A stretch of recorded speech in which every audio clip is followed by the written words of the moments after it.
On this Thanksgiving Sunday, I'd like to think a moment together about being thankful for God, being thankful for people, and loving both. You've probably heard the old song or remember it from somewhere. Love and marriage go together like a horse and carriage. You can't have one without the other.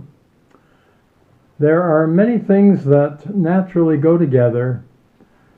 It's rare to find one without the other, such as peanut butter and jelly on my menu, movies and popcorn and bacon and eggs, bread and butter, pencil and paper, milk and cookies are one of my favorites, cup and a saucer.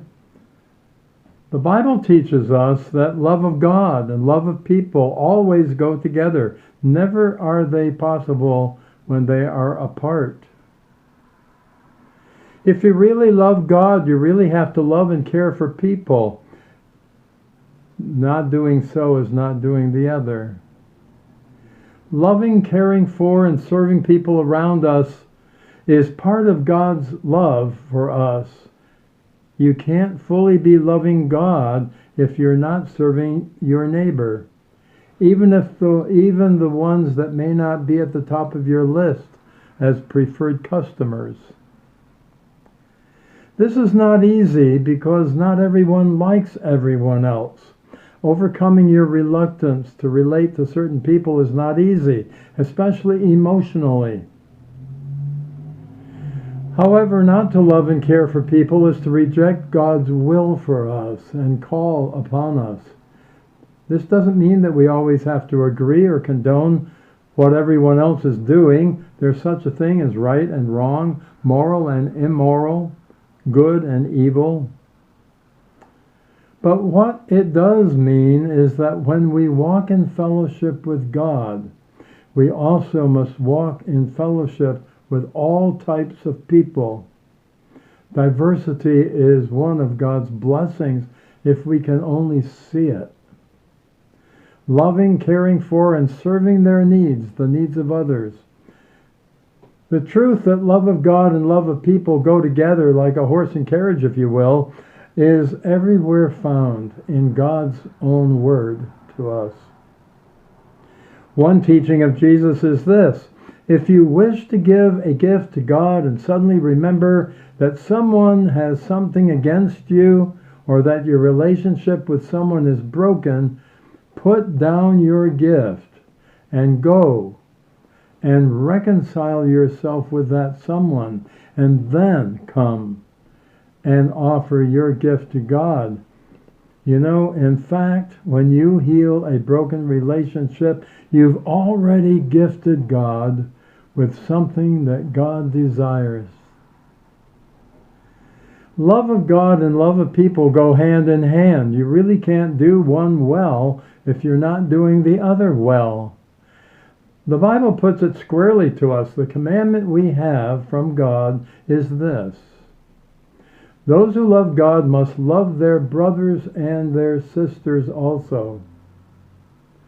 At another time, Jesus says to disciple Peter, "Peter, do you love me?" Peter answers optimistically, "Lord, you know I do." Then Jesus says to Peter, "Then Peter, feed my sheep." The proof of Peter's relationship to Jesus is measured by his readiness to serve his neighbor's needs, meaning everyone. At another time, in so many words, Jesus teaches when you serve others who are in need, it is just like you're doing something good for me. So if you love me, do this. Do it for my sake. Do it in my memory. Do it in my name. Loving Jesus translates into loving and serving people around us. Jesus said that he himself came to serve others. And as we choose to become disciples of Jesus, learning from and following him, we learn to serve others too. Did you ever have a friend who meant a lot to you who had another friend who you didn't particularly like? One of my best friends in college had friends I didn't particularly like, but to be a friend to my best friend, I had to care about his friends too, whether I personally enjoyed them or not. Similarly, when you decide to be a true friend to Jesus and live life in relationship to him and with him, he says, if you would serve me, serve my friends as well. Count people, every one of them, to be just as valuable as God does. As I am a servant to you, you be a servant to them. You can't have one without the other. First, let's look at a moment at the love of God and how important the Bible says it is. Forgetting certain things can be dangerous. You know, I know someone who drove her car away from a service garage, and the old oil had been drained, but the new oil had not been replaced. She ruined the engine some miles down the street. Someone had forgotten, and the engine was self-destructed. Forgetting things can be dangerous. I remember meeting someone who forgot his wedding anniversary, and that was dangerous. His wife now says with a smile on her face that he now lives in the treehouse in the backyard. Not to worry, it's not me.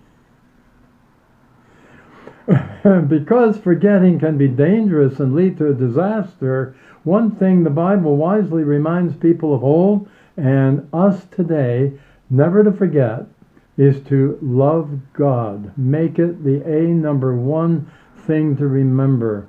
A familiar words from Deuteronomy chapter 6, verses 5 and following. You shall love the Lord your God with all your heart, with all your soul, and with all your might. Keep these things where? In your heart. Recite them to your children. Talk about them at home. Bind them as a sign on your hand. Fix them as an emblem on your forehead. And write them on the doorposts of your house. Those are the words from the Bible. In other words, loving God in your life is important enough to warrant putting reminders all over the place so you won't lose the habit and forget. Knowing the consequences of forgetting to love God are serious, while the blessings of remembering are priceless. Put reminders all over the place, but especially in your heart. And think of ways to remind your children and your grandchildren and children anywhere you find them or see them for how important this is for their happiness as well. One major way there that children come to understand the importance of loving God is to see it in you and in me. It isn't just a once-a-week thing for Sundays. Children see these things, how much you love God everywhere and every day. One major thing that children and youth notice, and rightly so, is the way you love people. If you love God and then gossip and tear them down, tear people down in your thoughts or in your conversations about them, those pieces do not fit together, love of God and not caring for the people. Because love of God and love of people go hand in hand. You're not convincing about one, then you're not convincing about the other as well. Well, before we run short of time, what does the Bible tell us about the spirit and character of love? First, there are eight things that love is, and they're listed in 1 Corinthians chapter 13. Patient, kind, rejoicing in the truth, protecting and shielding others from harm, trusting, hoping, persevering, and never failing. Those are the ways of love. And second, there are 8 things listed that love is not to be associated with. And those are envy, boasting and pride and rudeness, self-seeking, anger, holding grudges against each other, and delighting in evil, things that are wrong. All of this from 1 Corinthians 13. Read it over and pray about it and meditate upon it every day. It's a good spiritual discipline. And it reminds us. Those 2 lists of 8 are pretty good blueprints of what love is and what love is not. If you were to receive a report card, how well would you grade be on being patient, always being kind, always being truthful, always being protective of others, even when it's at your expense, even when they may be wrong, being trustful of others at your own risk, giving trust a chance, being positive and hopeful even when things are difficult or appearing to be bleak, or being persevering about overcoming evil with good, being one whose love does not yield or compromise or be changed by the negativity in the world.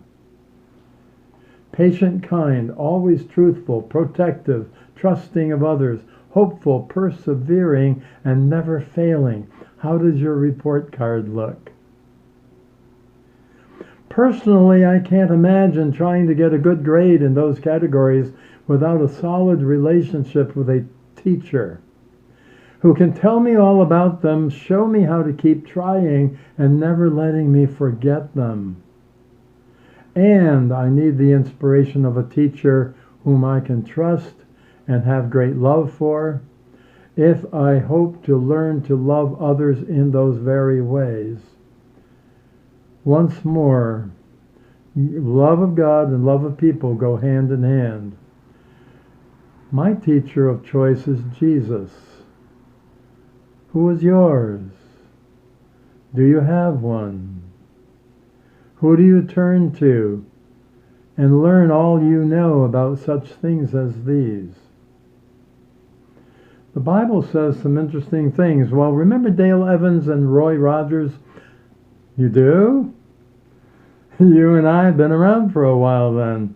Well, anyway, Dale used to sing, "You've got to have faith, hope, and charity. That's the way to live successfully. And how do I know? The Bible tells me so." You know that, some of you do. How can you argue with that? I can't. And I don't. And I've never known to let me down, and I trust it never will. Let us name in our hearts some of the people we are thankful for. I wish you have a blessed Thanksgiving this Thursday, even if it has to be virtual with loved ones. And remember, if you will, be thankful for God and be thankful for people and love both.